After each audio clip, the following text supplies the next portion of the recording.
Hello and welcome to NBA Betting with Fiddle. Today is Tuesday, December 9th, and on today's show, we are starting something new here on the stream. Normally, if you are used to our shows or if you are new and joining us for the first time, the main part of this channel is an NBA betting show where every Monday, Wednesday, and Friday at 11 a.m. Eastern Time or 8 a.m. Pacific, we go live, throw the FanDuel odds screen up, and go over every single game that is priced on the card, every side, every total, a handful of props, and find some actionable angles to bet that night.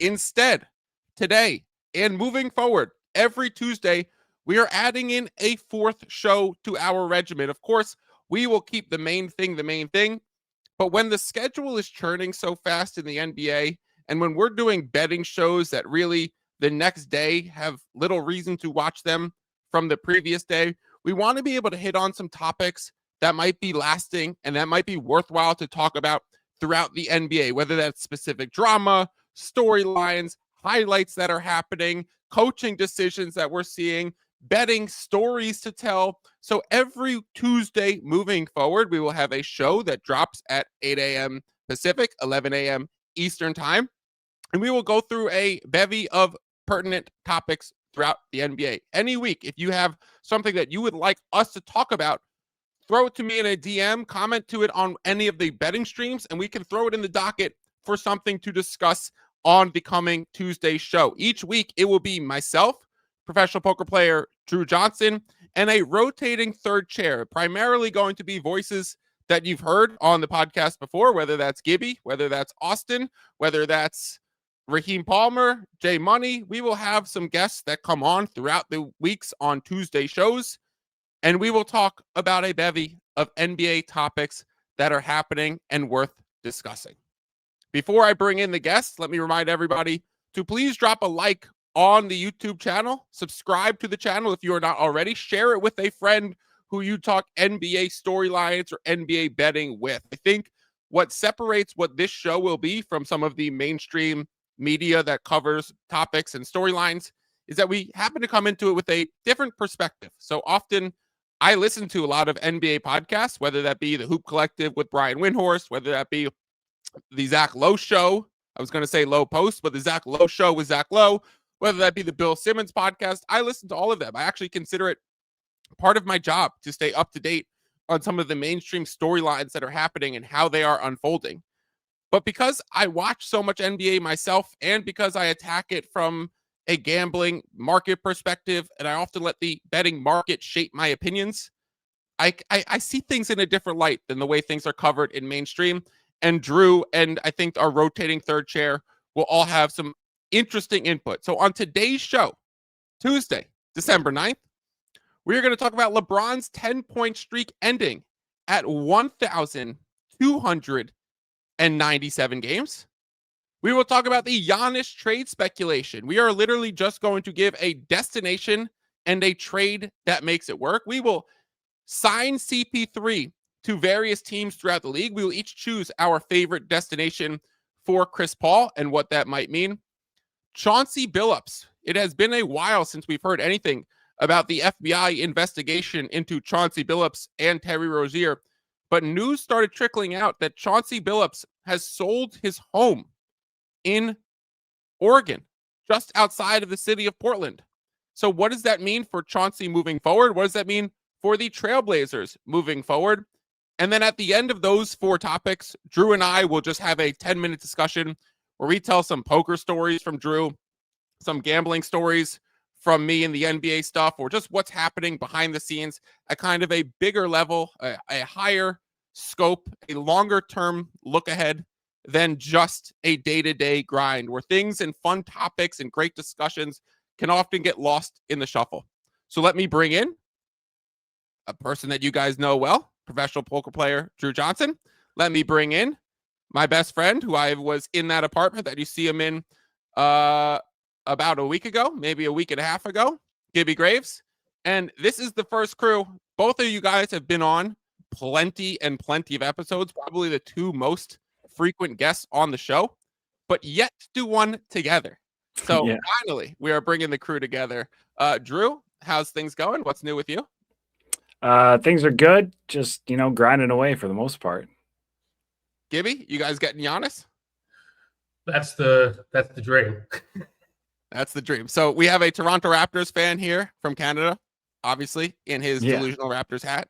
Yep. And we have a New York resident, as you can see, some apartment buildings behind him, some other high rises behind him in the background, and a long-term Knicks fan. I am a fan of where my bets are and the king, LeBron James.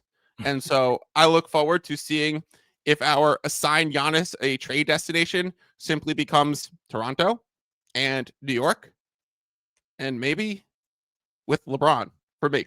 But let's start this off with King James having a 10-game scoring streak that goes 1,297 consecutive regular season games. Now, some people were throwing cold water on that streak, saying there were 2 times throughout the NBA playoffs from the streak starting and its inception point to when the streak ended against the Toronto Raptors on a game-winning pass to Rui Hachimura in the corner. When it was a tie game, he had 8 points at the time. He could have taken the last shot to try and win the game and get to 10. He could have missed the shot and had it go to overtime, but instead he finds Rui in the corner, and it comes full circle LeBron career moment where him ending a game with making the right play at the buzzer, not taking the final shot, as so many people give him crap for throughout his early stages of his career. He does it again. He makes the right basketball play, creates a game-winning shot for the Lakers, and the streak ends on that. So the first question that I want to ask you guys, and I'll direct it to Gibby first, is do you personally think the streak was broken when LeBron gets sub 10 points in a playoff game, which has happened twice, and I have the 2 examples if you want to go over them? Or do you think this is strictly a regular season thing and that we should throw out any of the playoff happenings?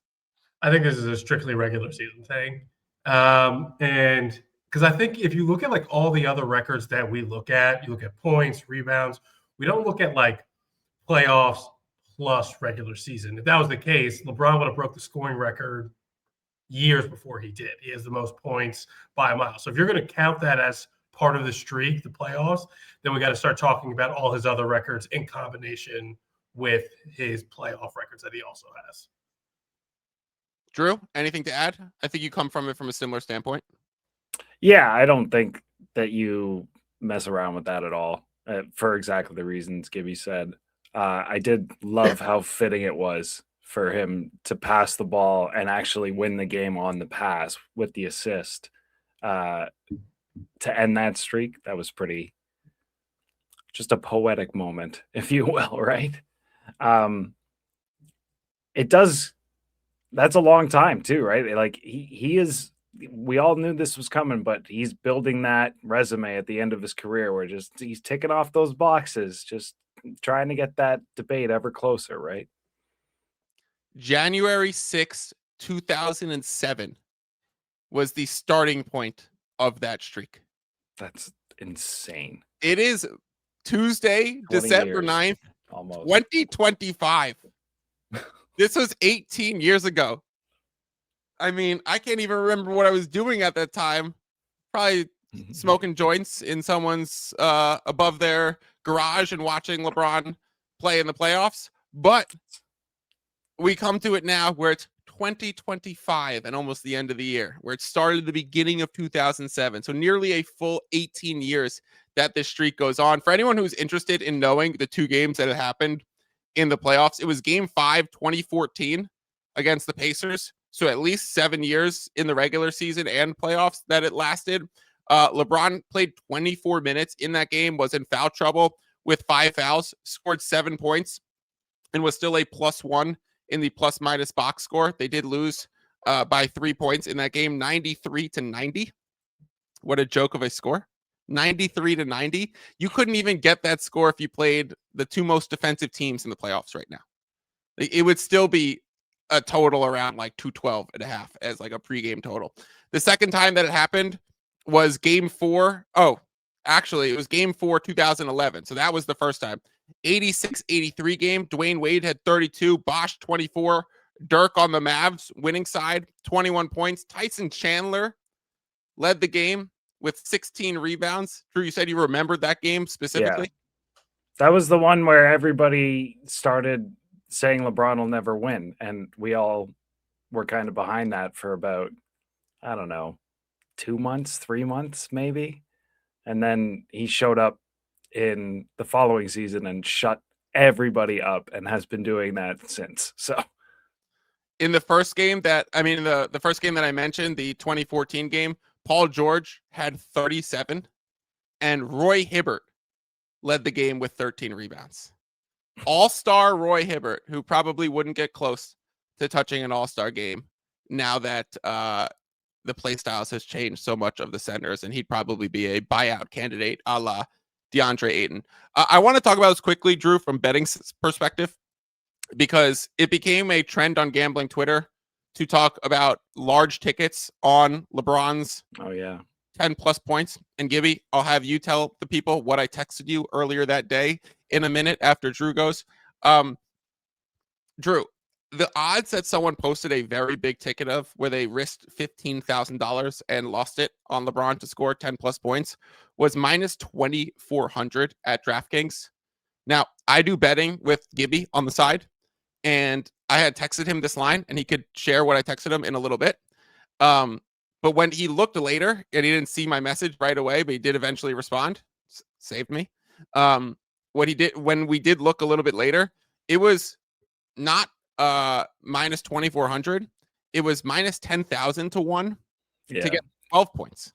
So the 10 points was cut off, and the 12 plus points was insanely skyrocketed in the odds. I mean, obviously the implied probabilities, it changes like a percentage or two, like maybe 5% tops. I'm not doing the math off my head, but it doesn't change much in the implied. It was still a massive favorite, but it got clearly bet out in an insane way. And we're a show that prioritizes closing line value.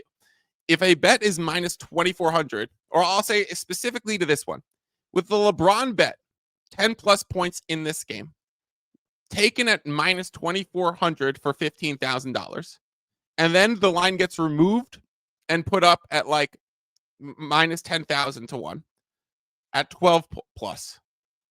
Can we reflect back and say the CLV was a good bet, or is it still a bad bet to make at that time? It's close. I would say it's a bad bet given the eye test that I've been watching of LeBron for the last 2 weeks for sure. He doesn't look the same at all. I don't think 10 plus points is a guarantee whatsoever anymore. And if you're making that bet having not used that eye test, I think that that's a mistake. And he's coming back off an injury. He's averaging like 15 points a game this season, whereas like historically he was averaging like 27 points a game. Yeah. I think the biggest one is his shots at the rim. He has had multiple seasons. I heard this on Hoop Collective with Windhorse. He had multiple seasons where he averaged north of 40% of his shots taken inside the restricted area. Last season, it had dipped to 24. This season, it's sub 20. He's shooting like 19% of his shots. So he's not getting to the line for good reason. It's not just he's not getting the whistles. The reason why he's not getting there is he's not attacking the rim nearly as much. And so he has a bad shooting night. He doesn't get to the free throw line. And he finishes with 8 points, albeit despite that. I would agree. Probably not a great bet. It was probably of value. If that number was a year ago, 2 years ago, it would be of value when he was still playing at an all NBA level and not pre-injury. But this time, dealing with injury, I mean, obviously Luka was out for that game, so we have to preface it with like everyone thought he'd be the main scorer, and a lot of people are chiming in that it was LeBronto. So they thought he was going to crush Toronto again. Gibby, what did I text you earlier in the day? Gib, exclamation points. And said, should I say the amount that you said to put on it? Absolutely. Just go for it. He said, put 5,000 on LeBron at DraftKings to score 10 points. It's minus 2,300. Great value. Thank God. I did not see that message. Oh my God. When I That would saw have it been a happening bad and day. playing out in real time, I'm just thanking the Lord that I was like, thank God I tried to, bet this with somebody else and it did not go through. Me and Gibby have been doing quite well through the NFL season and NBA season. I was like, take the profits. Just fucking put it on LeBron 10 plus. Luka's out. Jesus. This is objectively a good line. Let's just lay the hammer down right here while this line is available. Then pregame. Gib, what did I text you pregame when we realized it was 12? It was 12 points, and it was an insanely juiced number. I don't remember what you said pregame. Oh, okay. You could pull it up if you want to. I said, so clearly the minus 2,400 would have been a great bet. Oh, yes. Yeah, you did say that. As soon as the game ends, Gibby texts me, thank God. I thought that was funny. I did not say that even on the Daily Show or anything. I knew we'd be talking to Gibby today, and I was like, this is worth saving. Yeah, tried to put 5,000 on it. Would have been. I would not have been the one to post the ticket to Twitter just to get clowned on by everyone else. So I'm glad that that guy who had the $15,000 ticket took the cake away with that one. Let's move to Giannis trade speculation. Drew, we talked about this maybe an hour after the news broke that Giannis was potentially going to be on the trade block and that he was working with his representatives and agents, and they were going to talk to the Milwaukee Bucks and decide if Giannis should proceed with his future in Milwaukee. Kind of a beautiful bow tie of a way to say Giannis might be requesting a trade. Giannis is going to speak with his representatives, and they are going to work with the Milwaukee Bucks to figure out what is right on both sides. Like, that is the most passive but proper way for Giannis to toe the line of a trade request and still be a Milwaukee hero. We went live maybe an hour after that news broke, and we just started spewing off speculations of teams: Atlanta Hawks, Knicks, OKC, Spurs, Rockets, Brooklyn Nets might want to be involved. Could the Detroit Pistons do anything with how hot they've started? And we kind of went through a lot of the trade machine options and what would have worked. And like, if the Spurs are going to do it, it's not going to be De'Aaron Fox, as he can't get traded until February 3rd. And so we were going a lot of the logistical route. Giannis later that day would play for the Milwaukee Bucks and sustain a calf injury, which kind of changes the scope of things. It probably changes the realistic chance that he stays on Milwaukee this year, I would say, because dealing with the calf injury, Milwaukee's probably going to lose a lot of games here in the next month without him, which is going to make him want to get to a place where he can win because that's his priority. If he was playing throughout these 4 weeks and they were winning 75% of their games at a good clip, Giannis is more likely to stay and ride it out. But now he's going to have more time on the sidelines watching this team, which is abysmal without him, despite winning that game against the Detroit Pistons. Gib, we had a nice sizable bet on that one as well. Detroit Pistons up 30-11 with Giannis now hurt and the Pistons up 19. And Giannis is done for all of a sudden Pistons fucking lose. So bad beat on that one, but avoided the bad beat on the LeBron. What I want to do right now is simply team that you think is your favorite place for Giannis to land, what the realistic trade would be, and then the other two panelists can be judge, jury, and GM and say, would we accept that deal? Do we think that's at all reasonable? Is it possible for him to get there? And so, Drew, I'll let you start out. Where are you sending Giannis, and what's the trade package? I want to send him to Toronto, but we're going to talk about this at the end. Because I think it's going to end up costing Scotty Barnes, and I'm really, really hesitating to want to do that. I think for good reason. Scotty's been phenomenal. He's actually on a good contract as things continue to increase with the cap. And I don't want to get rid of him. But I think if you do him, Grady Dick, because obviously got to trade Dick, and Ochai Agbaji maybe, or just fill in, one of the other prospects that you can put up. I would say Murray Boyles is off the table. I would also do my damnedest to keep Jacoby Walter, as you know, that's my guy.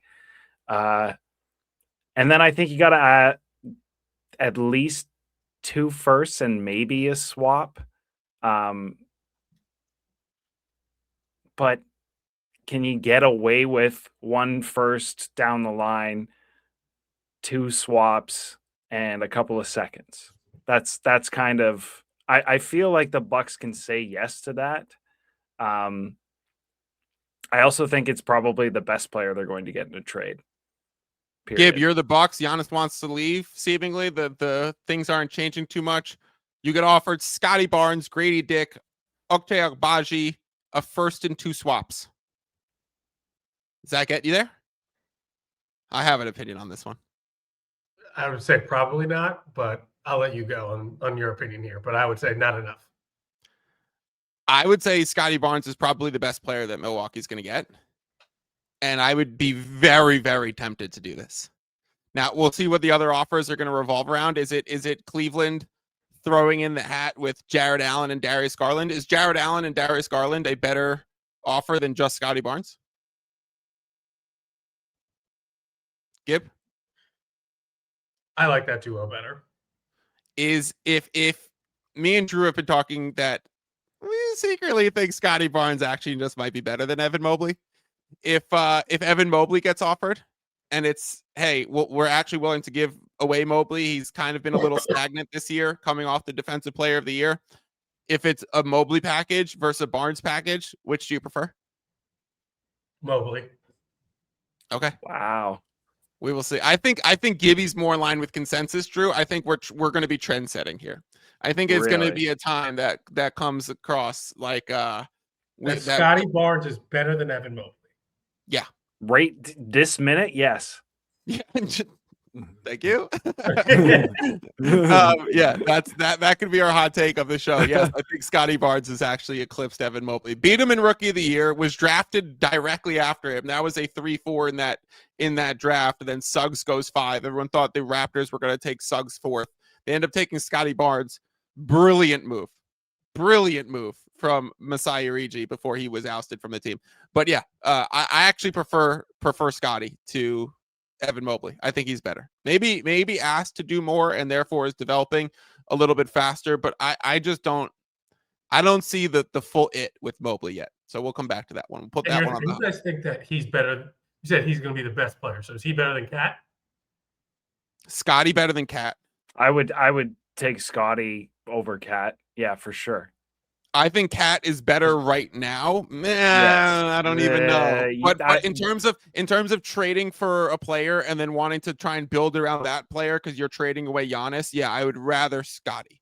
Does that bring you into your trade? Are you trading Cat? Is Giannis coming to the Knicks? If you had a trade, where are you sending Giannis? I wish, but I don't think that's the best trade that they can get. I think the best trade for Milwaukee is actually down in Atlanta. I think Atlanta can offer. They have the Pelicans pick. Yep. Trae Young for salary reasons. I'm not trading Jalen Johnson. That's just absolute non-starter. But Rui Hachimura, he was a number 1 pick. I know it's a terrible draft, but still number 1 pick. And I'm not really sure what other draft assets they have, but I feel like they have a lot. They do. They have plenty. Yeah. So whatever trade assets they ask for, I'll put the bow on it for you. I'll put the icing on the cake here. The Bucks can't really tank because they don't own their own first-round picks moving forward. Right. You know who owns their first-round picks? Is Atlanta. Atlanta could say, you can have your picks back, and therefore, if you tank, you get to capitalize off your draft capital, which I think is this kind of maybe false truth in the NBA. Like, we saw Phoenix get some of its draft capital back from trading Durant to the Rockets. And so we've seen this before. Teams who have like tried to go all in and then it didn't work out are recouping their own draft capital through various trades. We'll see if that's pans out to be something that's worth it or not. I think that's probably given NBA lottery chances and what the prospects are that, like, realistically, if that becomes a 3rd, 4th, 5th pick, like, yeah, maybe that's pretty damn good, but it might just become an 8th pick, and then it's just like kind of pointless that you gave up Giannis to get your own 8th pick back. But Gibby, that was the exact trade that me and Drew mentioned. Yeah. When we did the show right after the Giannis speculation, was like, what if it was Trae, Rui Hachimura, the New Orleans pick, and some of Milwaukee's assets back? Yeah. I still think that's probably too much. I don't think the Atlanta Hawks will want to give away that New Orleans picks. It might just be Trey, Ricochet, and all the Bucks picks back that they own. But yeah, Drew, does that offer trump? I think that offer trumps the Scotty Barnes offer, because that Pelicans pick might be Devanza or Boozer, or who's the Kansas guard, Gibby? Peterson. Yeah. I think you're right. And I think that if I'm the Bucks, that's more likely what I would do, because you still have, like, I know you can't trade him right this second, but Miles Turner is on an okay contract for. I have something to say about this. So they can get more assets back for him as well. And I think that if they just stockpile assets and, stick Trae Young on the floor and they're like, look, Trae's going to shoot bombs from the logo. It's going to be great. We're going to have so much fun in Milwaukee. And they will for about 2 months. That would be the way I'd go if I was running the Bucks, and I would just resign myself to being semi-bad, but at least then you can reset on a faster scale and you have that pick this year. Like, if I'm Atlanta, I'm desperately trying to talk them out of taking that. No, we have your picks, and you can have some of our picks and every other pick, but not that one, right? Right. Yeah, that might be the hang up just as much as Jalen Johnson is. Here's what I have to say about Miles Turner, which nobody is saying, and I feel like this is where we come from things with a different perspective than mainstream sometimes, and I'm like screaming at ghosts when I hear other podcasts talk about this situation and fail to mention this point. The Milwaukee Bucks just cut Dame Lillard, did the stretch provision on Dame Lillard so that they could bring in Miles Turner to appease Giannis. And it lasted 21 games before Giannis was like, fuck this. And now Dame's dead money contract is on the books for the Milwaukee Bucks for the next 5 years. That is one of the worst roster decisions you could possibly fucking make. Obviously, yeah, like trading away the pick like New Orleans did is a worse trade. But in terms of like free agent acquisitions and team maneuvering and trying to, roster build just the old fashioned way with free agency and draft picks and salary cap stuff, that is fucking abysmal. Giving Miles Turner the contract, which I felt like it was the right thing for Miles Turner to take it. Giving Miles Turner the contract and stretching Dame and now having that last for 5 years in an effort to appease Giannis that lasted 20 fucking games before he's like, hold up, I want out of here. That's so bad. So fucking bad. So you're right. Like, I actually think, Drew, that there might be some fucking face saving of the GM to try and create some sort of stability with like Trae Young and Ricochet and Miles Turner and Kuzma and Portis and Kevin Porter Jr. and have that team be a 9 seed in the East and the new Chicago Bulls that are just a play-in team for the next 4 years. Like, that was so bad.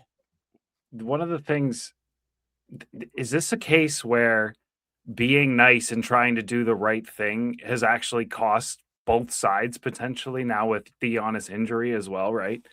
Obviously it's just a calf strain, but we've seen those go the other way before too, right? He tried to be straight up with them and like, if you do this, I will stay and all of those kinds of things. And now I think the writing's just on the wall, and I don't think anyone's blaming him until you kind of right now, but I don't even think you're doing it. And it's really cost the Bucks, and it's just one of those spots though. Like, how do you fault the guy for doing it this way? But it's also really not good in the long run. In the moment, I don't totally blame them, but yeah, in hindsight, it's like you should have you should have, if you were just going to trade Giannis within half a season later, you probably should have just tried to trade him in the summer, hit the eject button at the right time, and gotten way more than you're going to get for him because there's more salary cap maneuvering that you could do. Yeah. Here's my trade for Giannis. I think Gibby's offer is the best on the table, and I think it's going to clear mine as well. I'm sending Giannis to the Lakers. Obviously, give LeBron one more ring with Luka and Giannis. Does that give me an extra LeBron year? Does this go 2 more years after this one because he's so willing to play off of Giannis and Luka and be like third man veteran LeBron there? Here's my trade. First thing we're doing is calling up Brooklyn, and we're saying, Brooklyn, I'll give you a second round pick simply for taking on Maxi Kleber and the $11 million expiring, because we need to get that off of our books. So Brooklyn, will you take a second round pick? And maybe that even means, Brooklyn, will you take Dalton Connect and a second round pick just to take Kleber? And maybe like one of the rookies that hasn't done great in Brooklyn yet. They drafted 5 first round players. Maybe one of them goes back in exchange for Connect. So it's like Connect and Kleber to Brooklyn just to get salary dump. And then it's Reeves and Rui for Reeves, Rui, and Jake LaRavia for Giannis. And that becomes the only way that gets done is if Giannis says, okay, the Knicks aren't a viable fit. I want to go to the Lakers, Milwaukee. Like, it's a la Anthony Davis. Get me to the Lakers. That's where I want to go. And Milwaukee has to do right by Giannis and decides to do that instead of sending him to Atlanta. And he's like, no, I don't want to go to Atlanta. Or maybe he forewarns that he won't re-sign in Atlanta in a year and a half, and he'll decline his player option and want to move on. And Atlanta doesn't want to take the risk, so they retract some of their offer. It's not a great offer anymore. But I would go Reeves, Rui, and Jake LaRavia back to the Bucks and get Giannis to the Lakers. Now, I don't think that you guys are going to be too fond of that. If you guys are now talking as the Milwaukee people, Gib, I'll throw it to you first. Any comments in you like this trade, or are you disgusted by it? The only way this happens, again, you said it, if their hand is forced. But if your guys, like you guys said before, we're going for the best player available. The way that Reeves is playing, is he not on the same level as Mobley and Scotty Barnes? Yeah. Or is he above Trae Young for sure? Oh, definitely. God, yes. Yeah. So if you're looking for best player available, but again, they're in such a bad spot. Those first round picks that other teams can offer, and maybe the Lakers have a few that can they offer first round picks now? Yeah, the Lakers have a couple. Yeah. Yes, they could offer one in like 2032 because they've traded 2, and you can't trade your every other year. You can't trade back to back. So they have like a few. They could offer swaps in like 3 different years and trade one. Yeah, what Atlanta has to offer is just it's better for Milwaukee. So only if my hand is forced would Milwaukee make that trade. And from Brooklyn perspective, like they're one of the few teams with cap space. It's them and Utah as dumping. They're literally the only 2 that are under the cap, Brooklyn and Utah. And so I think you probably wouldn't eat up your cap space in absorbing contracts this early for a second round pick, like, or for Connect.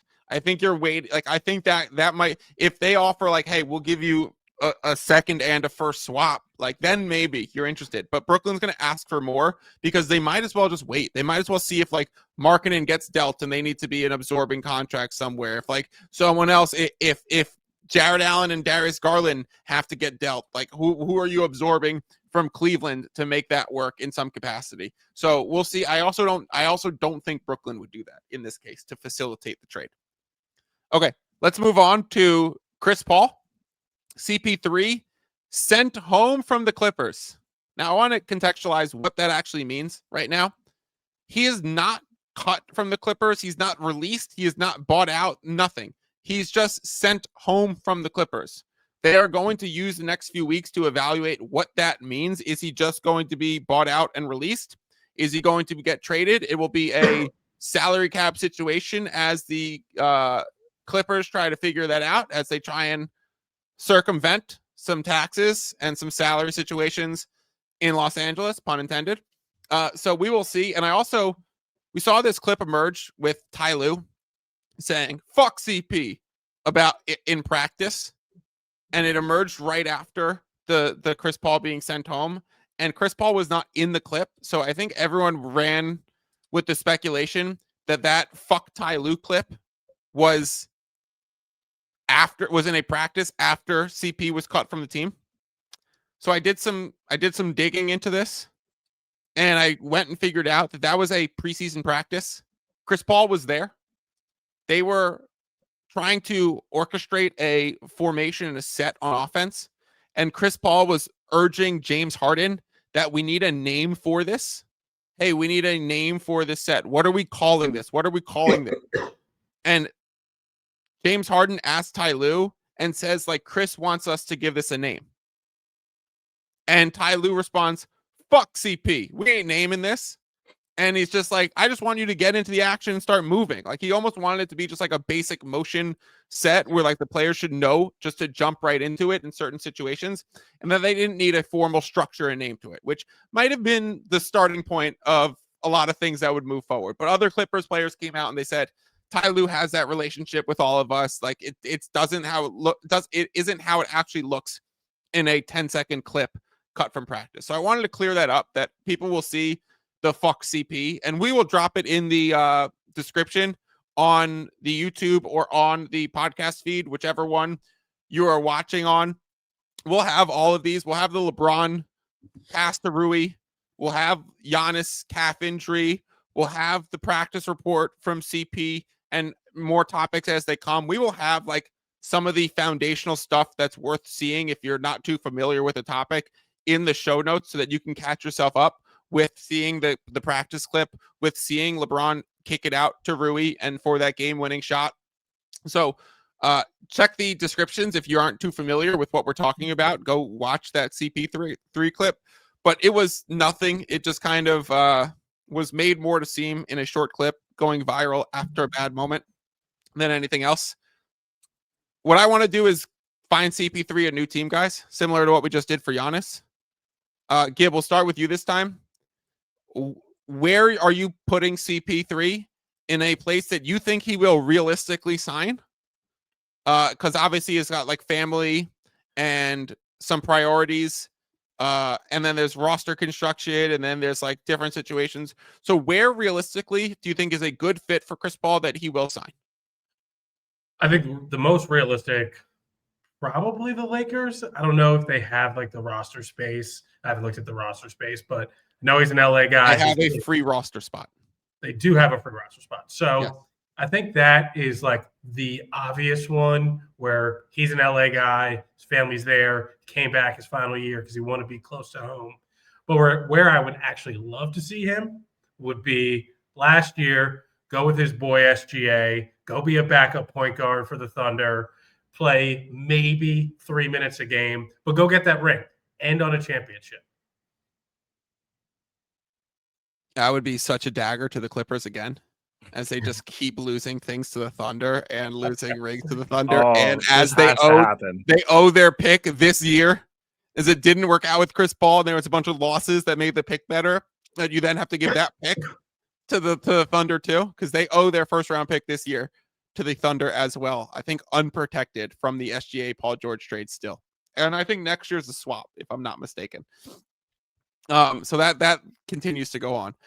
Drew, where are you sending CP realistically and that he would sign? Realistically, I don't think he's signing anywhere, to be honest. Wow.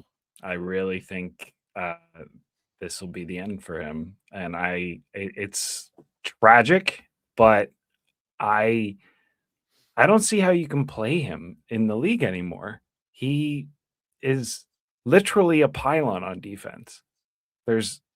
He doesn't stay in front of anybody. And what is the league now? Everybody runs from one end of the floor to the other. Who's the one guy who can't keep up? Chris Paul. Sorry, mate. So nowhere. I don't think he gets signed. I think if he gets signed, it is purely in like essentially an assistant coach role or player coach role. Yep. Maybe back to San Antonio. The Haslam role. Yeah, something like that. And if that's the case, he's probably going to the Lakers. I think you're right. Well, he and JJ Redick have beef from their Clippers days together too. Geez. And so, I think JJ's smart enough to bring a mind like that into the locker room, though. Yeah, I would agree with that. I don't think he has any like. Oh, Chris Paul has beef with DeAndre Ayton too from the Phoenix days. Jeez. Yeah, we'll see. We will see. There's been rumors of Cavaliers. And so that if this They is, I think, kinda a need stretch. a guy. Yeah, I mean, Lonzo's been dreadful this year for the Cavaliers. Let's just call a spade a spade. If there's one player that might have had higher expectations as like a free agent move or off-season acquisition because he was traded for Isaac Okoro in the Cavaliers Bulls circumstances, Lonzo's been miserable for the Cavaliers. Garland's also been banged up and was bad. I would think are you wondering if you actually can get Chris Paul to Cleveland, if he actually is willing to do that? Does that mean you move on? Is that a bigger reason to move on from Garland and Jared Allen and try and go get Giannis? Like, I wonder if it's in conjunction. Hey, we know we can go get Giannis if we give up Garland and Allen. And to help with some of losing that point guard and ball handling responsibility, we're bringing in Chris Paul. So that's the one I have. Cleveland. If Chris is willing to go there, that's one of the spots where it's like competitive and playing time wise, he might be given an opportunity in a good situation. But for every other reason, that becomes a bleak spot for Chris Paul. I think the Spurs is definitely another option. Started 82 games there last year. That is certainly up in the air. Does he go back with Harper and Castle and kind of play no minutes in a player coach role? Because clearly the locker room did love him. We'll see if the Thunder too, because I don't think he would get minutes on the Thunder. So I think that would be another good spot. Drop a comment on the show, like the stream. Let us know where you think Chris Paul is going to end up. Let's hear some other destinations besides Cleveland, Lakers, and absolutely nowhere. Oh, Cleveland, Lakers, Thunder, and absolutely nowhere. Last topic that I want to talk about, and then we'll move on to the gambling portion as Bronny's chiming in, is Chauncey Billups sells his home in Oregon in a suburban neighborhood right outside of Portland. We have not gotten many updates on Chauncey or Terry Rozier. We've heard with the Rozier situation, he actually is trade eligible as they try and get in the Giannis sweepstake from the Miami Heat perspective. Chauncey, we haven't heard if like anything on the Portland situation. It seems like Thiago Splitter is just going to be the coach certainly the rest of this year. The question is, how much longer does that last?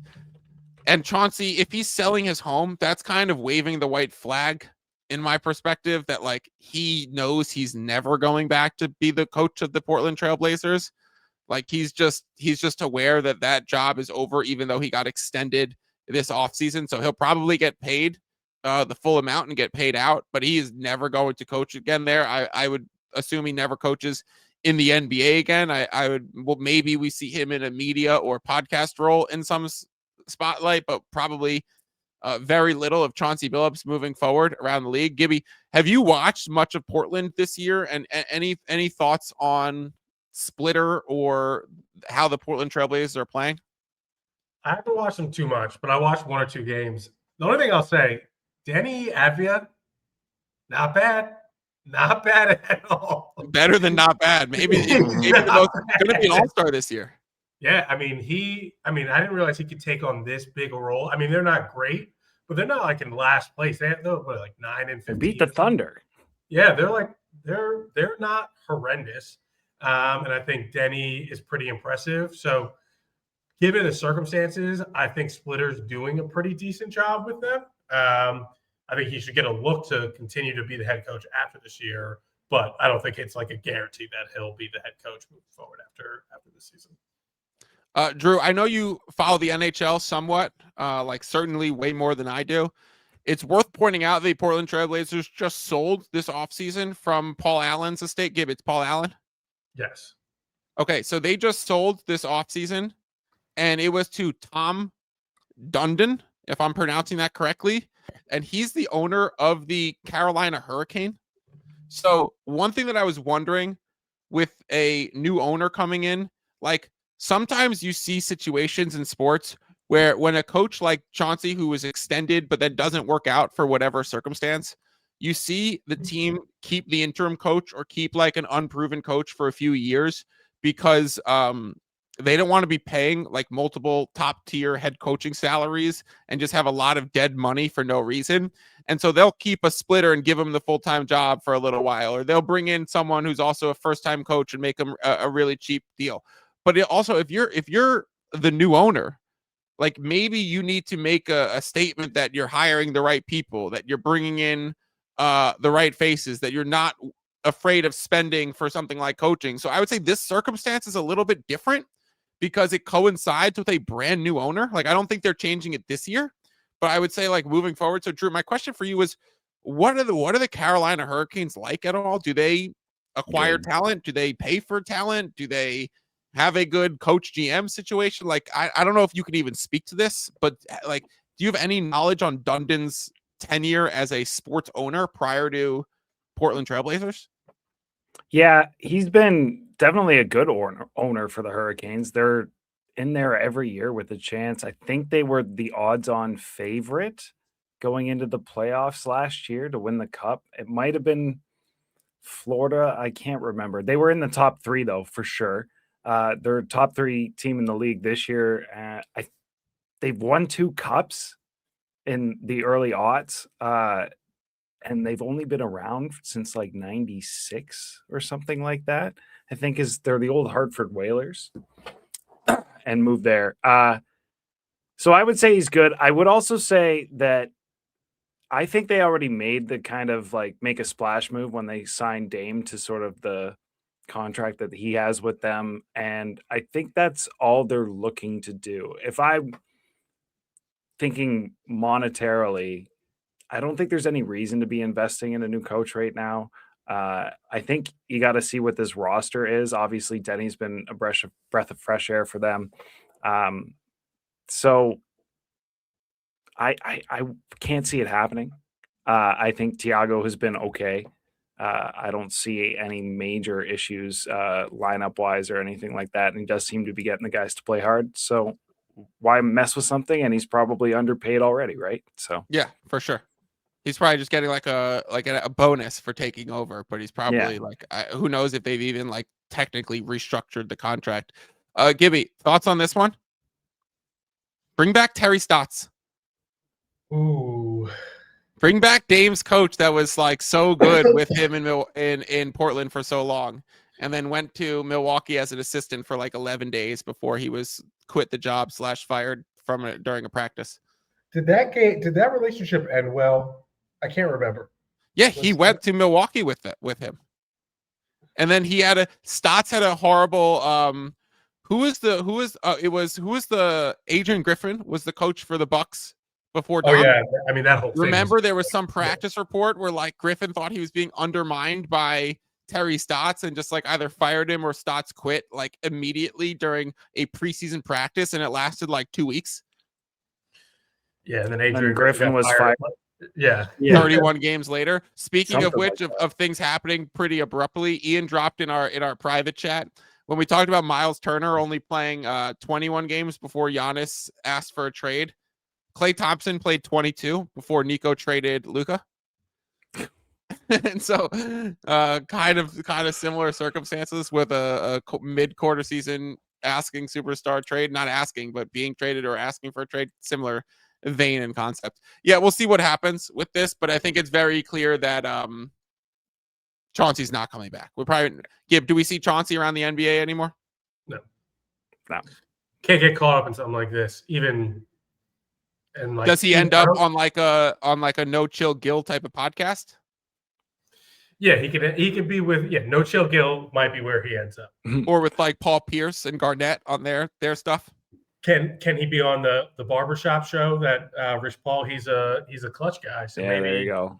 Maybe he's on that. He is the clutch guy. You're right.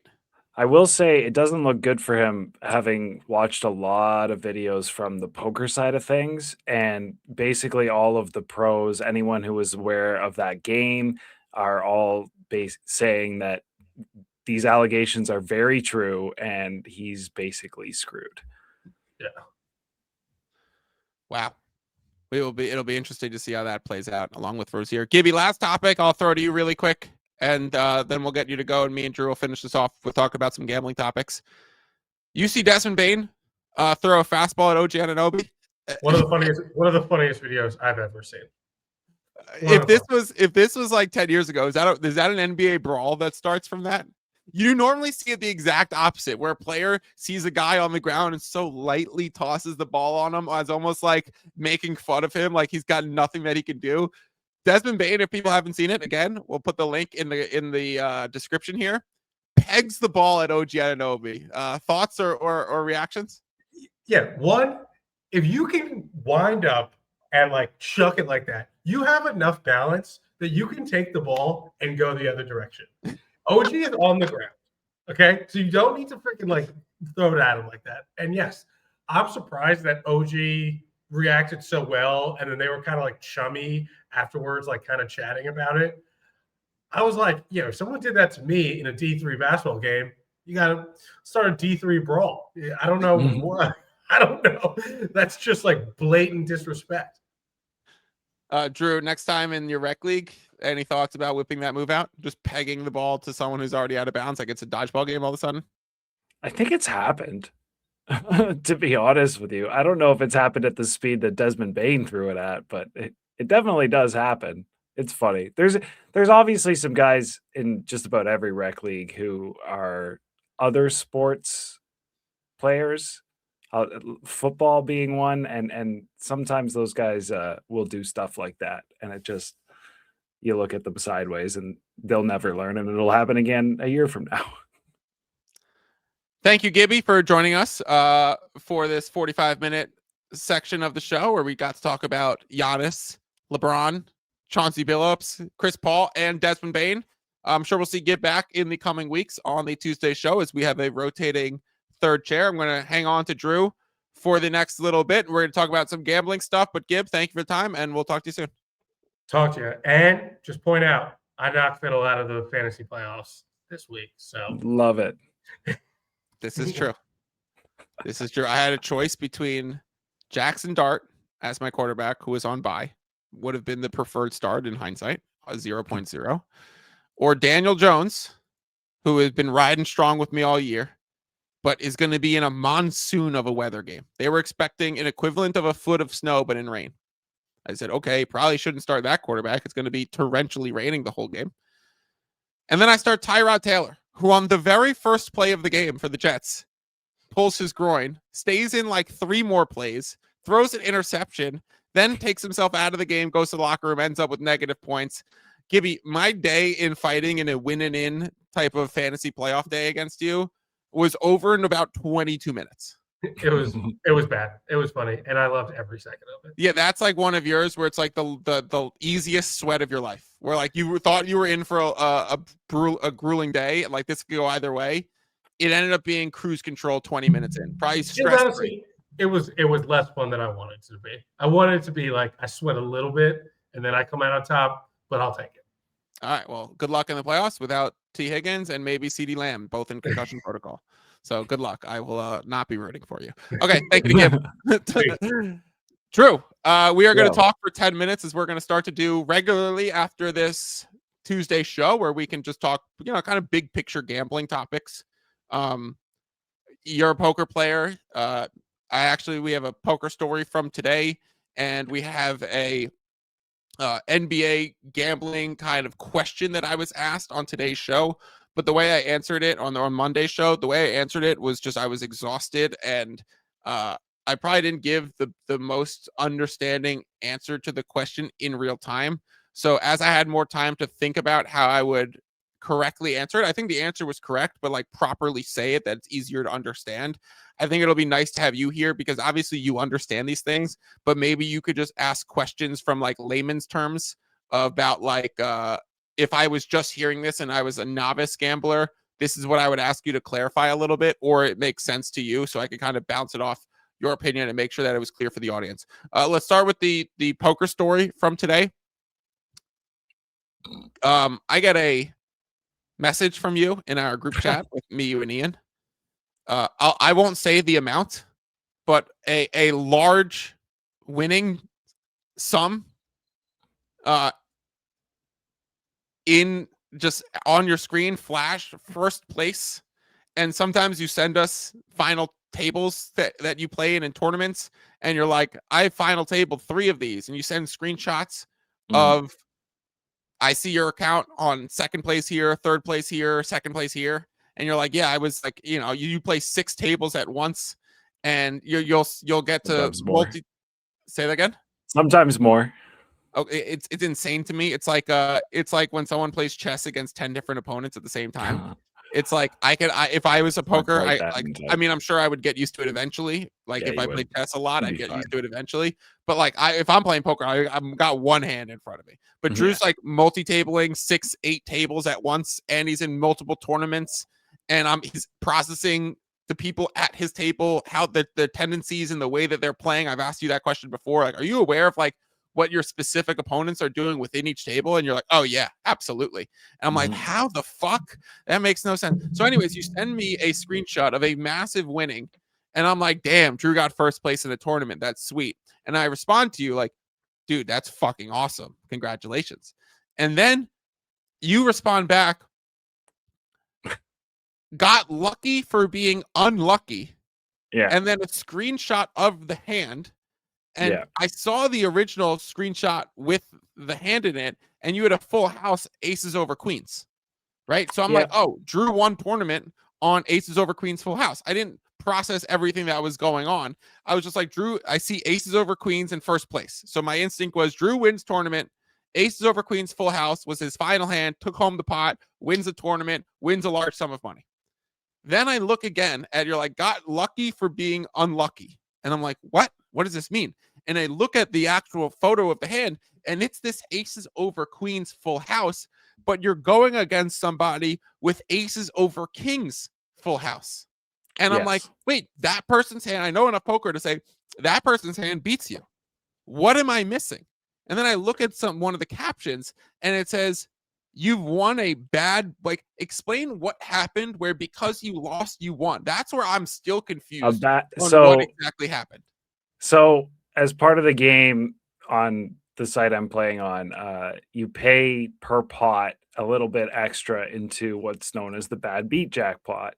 And a bad beat jackpot pays when a certain threshold of hand beats another hand in the same threshold. And I believe on the website, it's like kings full of 8s or something like that. Maybe it's a little bit higher, like aces full of 8s or something of that nature. It used to be that these were just like only 4 of a kind beating 4 of a kind, or only straight flush beating straight flush, etc., etc. And you have to use 2 of the cards, like both cards in your hand. So not just what's on the board. Yeah. So if there's a straight flush on the board, it doesn't count. If you just have the one of the card that's higher, or so whatever else. It's a 3 through 8 straight flush. Yeah. And someone else has the 2, but someone else has the 9 or whatever. And you pair someone has the 9, even the 9-10, because I think the player you're against has to play more than the board. I think they have to play their 2 hands. Yeah, so just more than one. Anyways, I got dealt ace queen suited. Guy raised out of the small blind. I re-raised. He called flop ace king queen. He checked. I bet. What do you small. think? Wait. What do you think your win percentage is when you have ace queen and you see ace king queen come out on the flop? Depends on the pre-flop action. Depends on a lot, but like in terms of the hands I would have in that situation, it's actually pretty low. Like I have a bunch of Jack 10 suited. I have a bunch of ace king. I have a bunch of queens like in my hand. So like trip queens, trip kings, trip aces. Right. Not a bunch, but like it would be having ace queen in this spot is definitely more of a middling. Like, yes, it's good, but if a lot of money's getting thrown into the middle, you might want to be thinking about folding. Okay. Because I hear that and I'm thinking like he got a 92% fucking chance of winning right off the gate. You're just thinking about the Mirage and the MGM Grand. Right.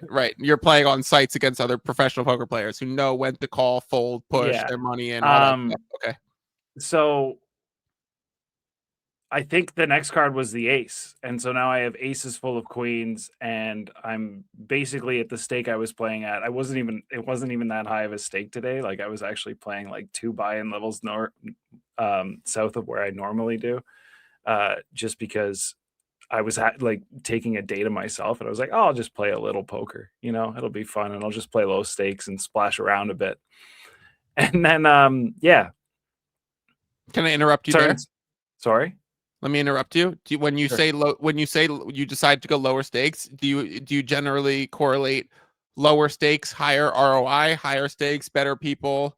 Yeah. You have to be a yeah, little bit definitely. sharper in all your actions. So maybe Yeah. you win more if you win, but your ROI net long term is going to be lower, even though you could technically win more money. It'll be more, but yes, it'll be lower than on a percentage basis, or like big blinds per 100 is typically what we use. Similar to sports betting, where it's like, okay, Yeah. if I bet into these small market props, I could probably win at a higher clip and have a higher ROI. Or if I'm betting only overnights, I could have a higher ROI. But if I'm starting to have action at noon, 1 o'clock, 2 o'clock, when limits are higher, liquidity is higher, like the lines have sharpened, there's been movement, I could get more money down. I could technically win more money, but my take home ROI might be smaller in a long run. Okay, interesting. Continue. Yeah. So yeah, just I have aces full of queens. I'm like, this is great. If he has ace king, so be it. There's only one other ace out there. And I think we were only 120 big blinds deep or something like that. So this just goes in the middle. And so he put the money in the middle after I raised all in, and he had ace king, and we hit the jackpot. So the table gets 20% split between the entire table, and then I got. So you're just sitting at the table where the bad beat happens. You still cash in on it. You get money, yeah. They make Wow. I think it was like 5 buy-ins or something like that, and I got like, I don't know, a few, almost 70 buy-ins, 60 buy-ins, something like that. I think they pay out 100 buy-ins is what I would imagine it is. Wow. So I get 60%. The guy who won the hand gets 20%, and then the rest is split between the other 4 players at the table. 5%. So they all get 5%. Fascinating. Because when I saw it in real time, I was like, I see what's happening. I see Drew actually lost the hand. It's like winning a slot machine. It's like literally there's nothing. I didn't That's do cool. anything. I've never in my life, and I'm sure people can comment in if they've heard of this before or say no, this is completely foreign to me as well. Any poker player who's played consistently over the past, I don't know, 50 years probably. I think become common practice to have this. Yeah, it's pretty common to have in, like, especially in casinos, like where they have, I don't know, 4 or 5 tables of just 8 guys playing 1, 2, 2, 5, 5, 10, that kind of thing. You want to know what would be cool in sports betting? If they had a bad beat payout, so like FanDuel sees someone had that Adonai Mitchell anytime touchdown prop, and he's sprinting into the end zone and drops the ball right before he goes in, and they rule it actually a fumble that he didn't get in. That's the worst beat on the day. They're like, you know what? That was 70-1 anytime touchdown. This motherfucker had a 99.999 chance of just running through the end zone and maintaining possession of the ball. And you had a 70-1 payout. You actually had the worst bad beat of the day. We're going to double your payout and give you 140-1 on this. Or like someone has a crazy parlay and the last leg loses. I mean, I guess I would encourage parlays because then your bad beats would whatever.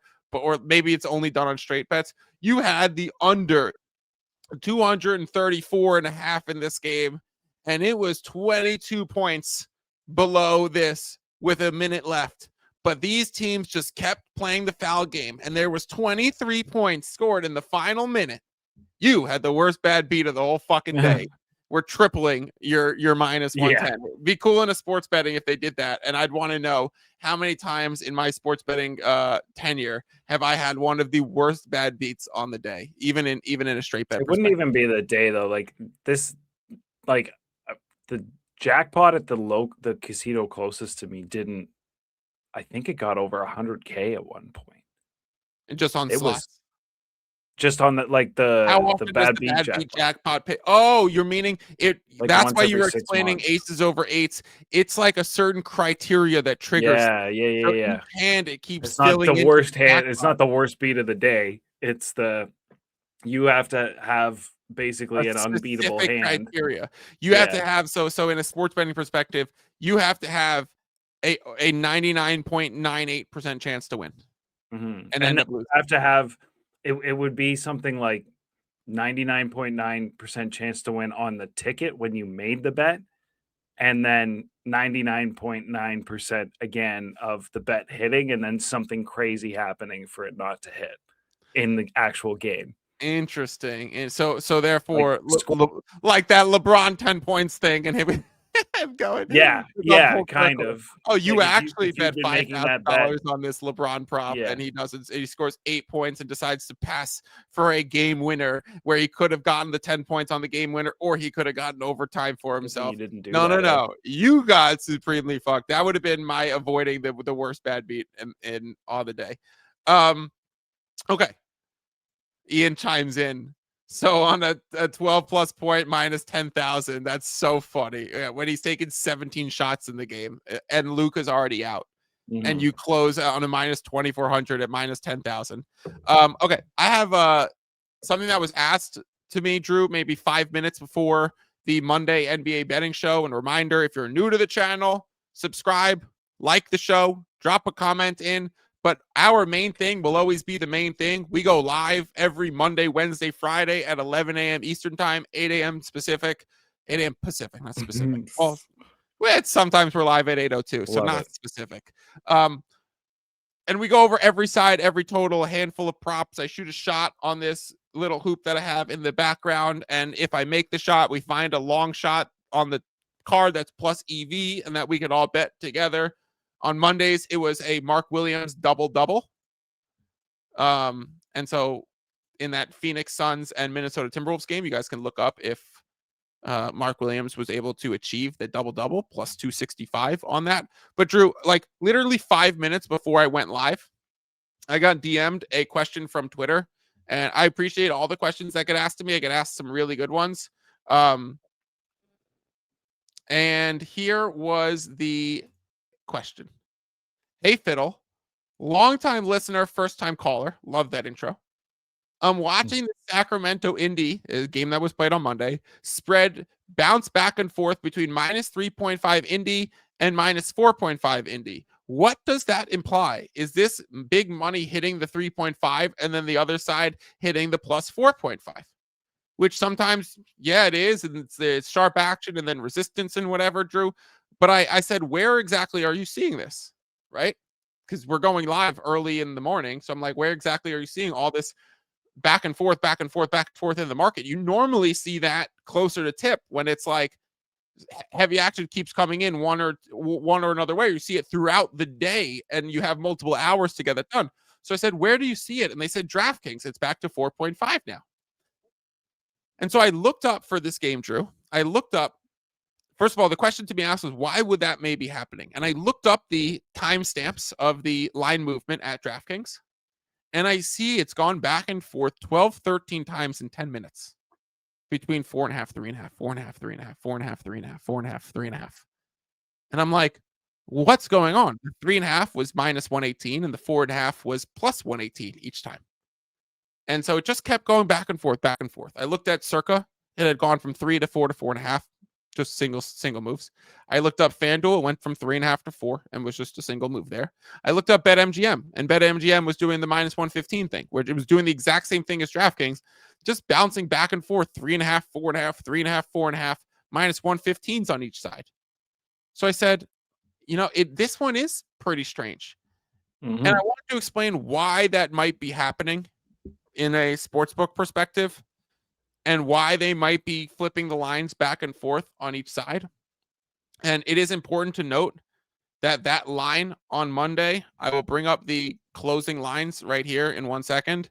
It is important to note that the closing line for that game was either a juiced 3.5 or 4. So the line was very sharp, and we had a no news game where like we weren't going to get, and it wasn't depending on an injury. We had pretty clean injury report news. We know who's going to be in and out. And this line was just ticking back and forth between 3.5 and 4.5 very quickly, like way quickly. And maybe that's just an error on the sportsbook's perspectives. But I don't think this is caused by action coming in at DraftKings or MGM, because they're books that move on air.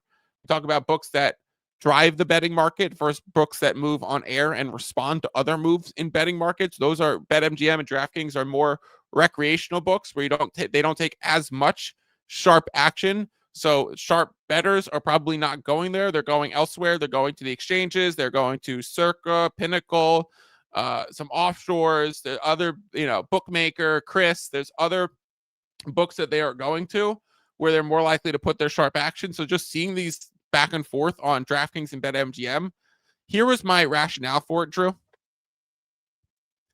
If a book is offering -3.5, -118, and then +4.5, -118, we often talk about the values of specific numbers and line moves. It is still worth it to take the 8 cents on if you wanted Pacers, it is still worth it to take 3.5 -118 instead of 4 -110. So your best out from a recreational book perspective was 3.5 -118. And the same thing, if you wanted the +4.5 side, +4.5 -118 is better than a +4 -110. It is worth it to pay the 8 cents of VIG to get the right side of the number 4 relative to its key number outcome, its outcome frequency, knowing that the number is sharp and was going to end up there. It was still worth the VIG to pay for the 3.5 and the 4.5. So what I think that these books were doing, Drew, was inviting the action. They were saying, we will offer the best line on both sides and keep flipping back and forth so that we can offer the best Pacers line and the best Sacramento Kings line at -118 each way. And if you assume that DraftKings handle for this game was a lot of action on 3.5 -118 and a lot of action on 4.5 -118 on the Sacramento side, and you said they were getting -118 both ways on a line that closes at 4, and then you calculate the hold on each side, let's assume that DraftKings got 50-50 of their handle on both sides, right? Winners get money from losers. Losers pay house tax plus winners, and they're net equal. If you calculate the theoretical market hold of this, or the market hold if we assume 50-50, is going to be about 8.5% on a -118. I did the math. You don't have to worry about that. On a -110, it's 52.38 both ways. So it's like 104.76. So it's just under 5%. So there's like a 4.76 rake rate for the books on -110s each way. You increase that to -118s each way, it's about like 8.25%, right? So if the book is taking 8.25% on the rake rate on both sides of this game, that exceeds the chance that this game lands exactly at 4.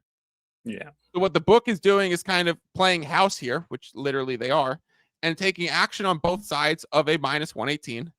And they're saying, we'll make if the true odds of this landing on the 4 are 5.5%, our expected value from a book perspective should be 2.75%, because that's the difference between 5.5% and 8.25%. So that's what I think the books were doing, was offering best line to take in maximum amount of action for the people who are looking for odds and scraping odds screen and maybe betting in that sense, and just saying, okay, what's best number on board in the direction that I want. So DraftKings and MGM take in the most amount of bets. And I'm sure if I dug deeper, Drew, I'm sure it was -3.5 at DraftKings when it was +4.5 at MGM, and they were flipping the other way. I would assume it wasn't at the same time, right? Because if DraftKings has it at 3.5 and MGM has it at 3.5 -115, it makes sense for DraftKings to go to +4.5 -118. And then when MGM flips, DraftKings flips. So they're just doing this back and forth thing to increase their hold percentage, so it's above, board, and more likely that they are just not getting middle. Now, the -115s both ways is a 6.5% market hold. So still, if it's a 5.5% chance this lands on 4, like BetMGM is still making a 1% ROI on all bets in their rake. DraftKings is making a plus 2.75 positive expected value on their rake to the actual chances of it happening. And Drew, we don't know the outcome of that game when it's as we're recording right now. I pray to God we look back and Pacers by 4. That would be fucking fantastic. But does that make sense from a Yeah, absolutely. Just any yeah, question to add or you do totally that make if you have the money to do it. yes. It's just easy money. If you could book, if you're booking bets, yeah, it makes sense to do a few things that invite some action. The goal of these sports books is to write as many good tickets as they possibly can. The same way for a plus EV better, it's a volume of good bets that close ahead of the market. The books want to book as much money as they can without being overly risked or liable towards one side, or not taking in way too much money before a line moves and having way too much positive EV tickets for their bettors. Right? So this is a business, and there's tricks and trades behind all of it. That's why they call them the traders who work at DraftKings and who are line making. And that's one thing that we consistently see with BetMGM, and was one of the first times I'd seen it with DraftKings, but overall it doesn't surprise me. And I just wanted to explain it. But okay, I think that wraps us up. Drew, thank you for the poker story. No problem. Congratulations on a terrible Thanks. beat. Yeah. I'm glad you got fucked over on that hand. Yeah. Fun to talk about Giannis. We will start doing this regularly on Tuesdays, like I've mentioned a few times. Drop a like on the stream, subscribe to the channel, share the show with a friend. We'll be covering a bunch of stories. Let us know what stories you want us to cover on the show as we go through a week-to-week basis. And we will see you on Wednesday and Friday as we talk about NBA Cup stuff this week. Thank you to everybody for listening. Thank you to Drew. Thank you to Ian. Thank you to Gibby. We'll see you next time.